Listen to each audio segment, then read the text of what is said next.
Hey everybody, Mr. Trelaw here, Mr. T, and I'm here to read a little bit of a book to you for Reading Week. And I've chosen a personal favorite. It's called Cosmo Comes to Galaxyland. And this is a favorite for me because I got this at Western Mall in their Galaxyland many, many years ago. And I have many special memories of going to Galaxyland as a young boy and playing there. And I even worked there for a long time. I loved it. And the other reason why I want to read this to you is because it's a special little piece of history that's going away. I heard that Cosmo is no longer going to be a part of Galaxyland anymore. And I'm sad to hear that. So I want to be sure that I can share Cosmo and the many memories of Cosmo in all the ways I can with as many people as I can before it's gone so that you can go and enjoy it when everything settles down again. All right, shall we begin? Cosmo Comes to Galaxyland.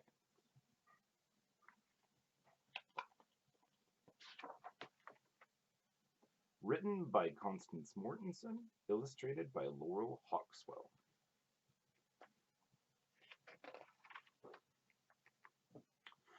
On the planet Orb in the Mega Galaxy live the Orbitroids.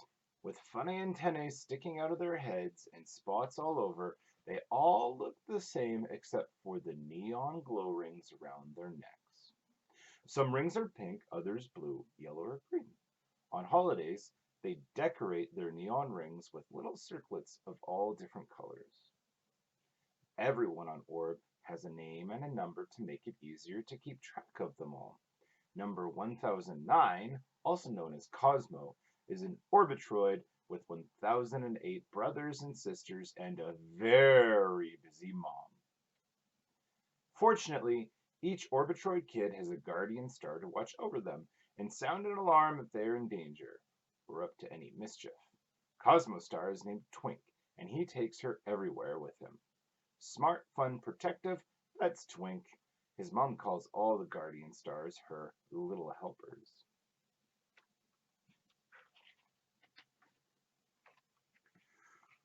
With all those brothers and sisters, Cosmo's family was always lining up for something, and whenever they did, Cosmo would practice dance steps for fun. At first, the others would watch as he invented new routines, but soon they would begin to copy him, and the whole line began to dance. In fact, I think Cosmo was the one who invented line dancing. I don't know about that. We'll see. An interesting question, maybe on another planet. One day, when Cosmo was 9 orbits old and already 4 imbits tall, he heard his mom call, 1009, where are you? I'm going to the supply hub and it's your turn to come along. Cosmo backflipped with joy. Yippee! A ride in the space saucer at last.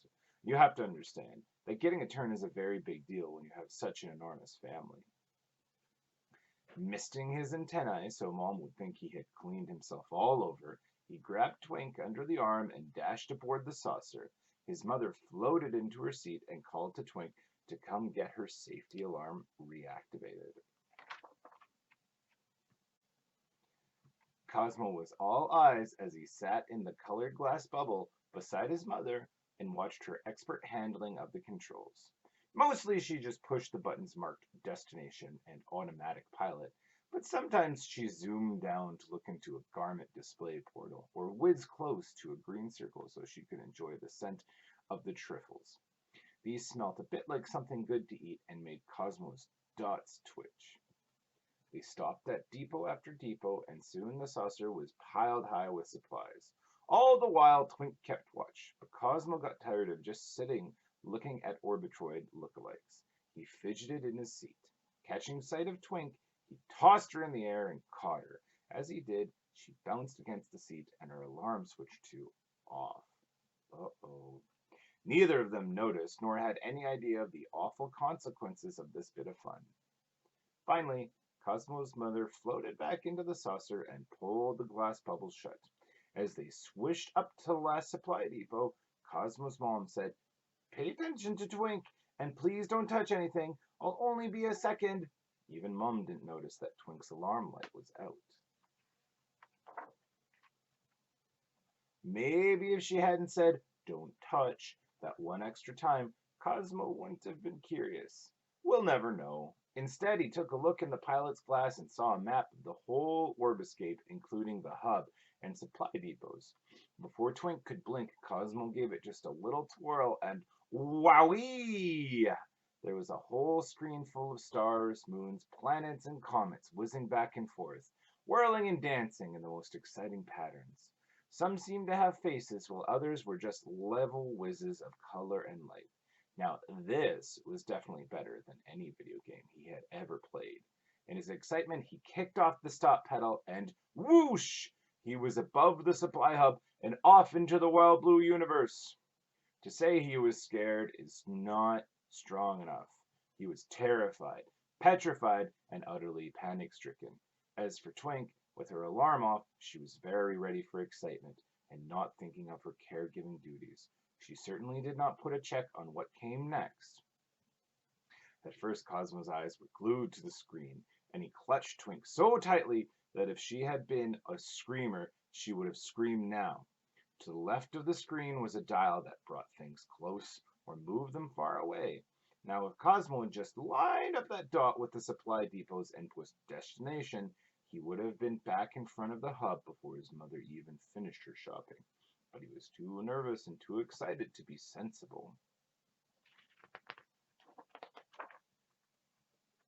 He was sure they were going to crash the saucer, and every time a comet whizzed by, he closed his eyes. As they flew through space, going first this way and then that way, Cosmo suddenly realized that the saucer was dodging all the stars and moons.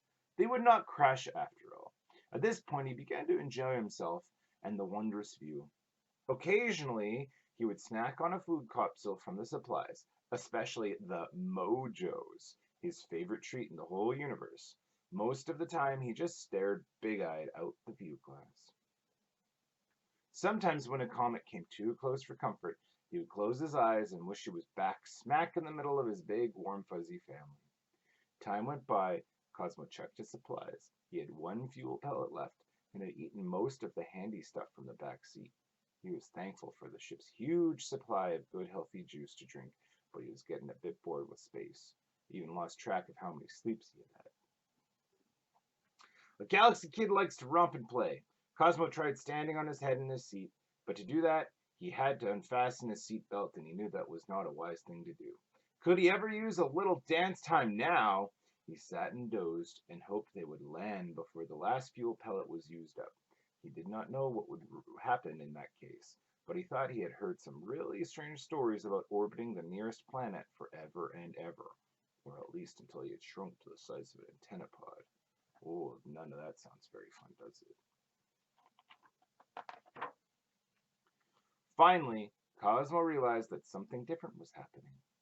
He knew that every time the saucer needed fuel, it did a somersault, and this woke him up with a start.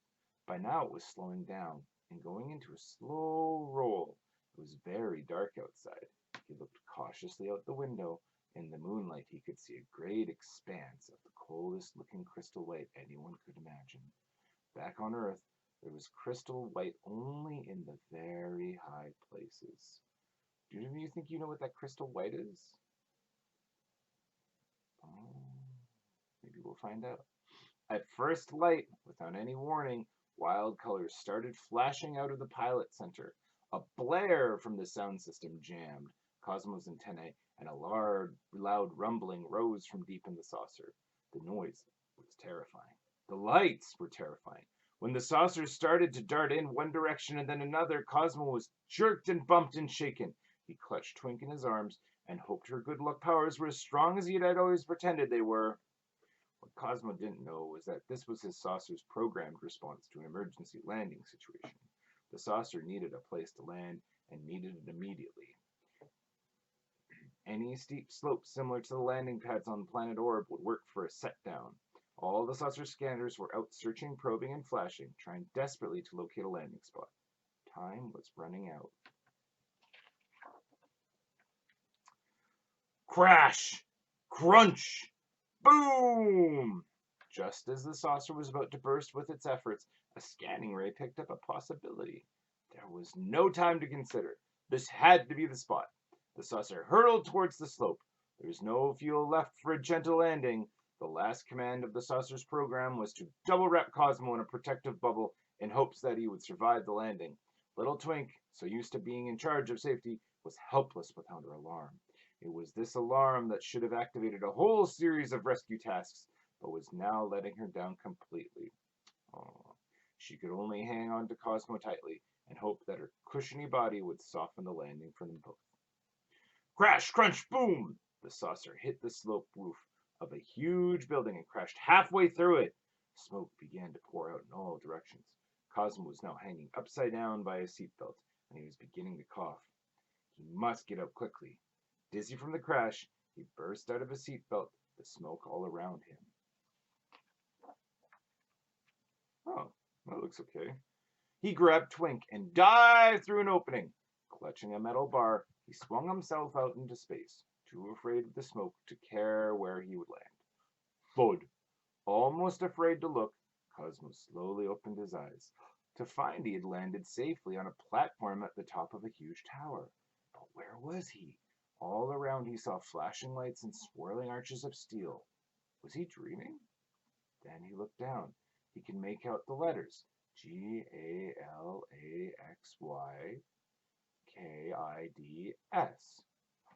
Playpark.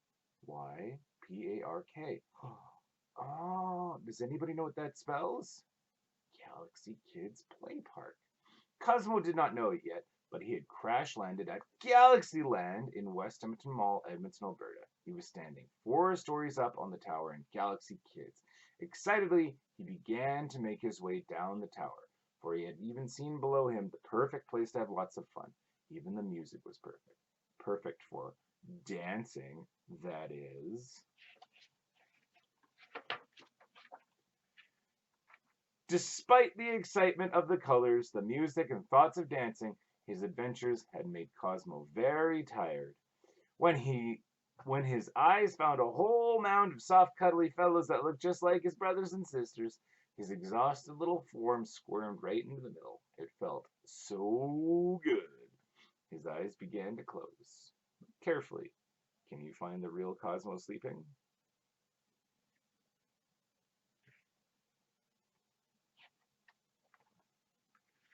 The end.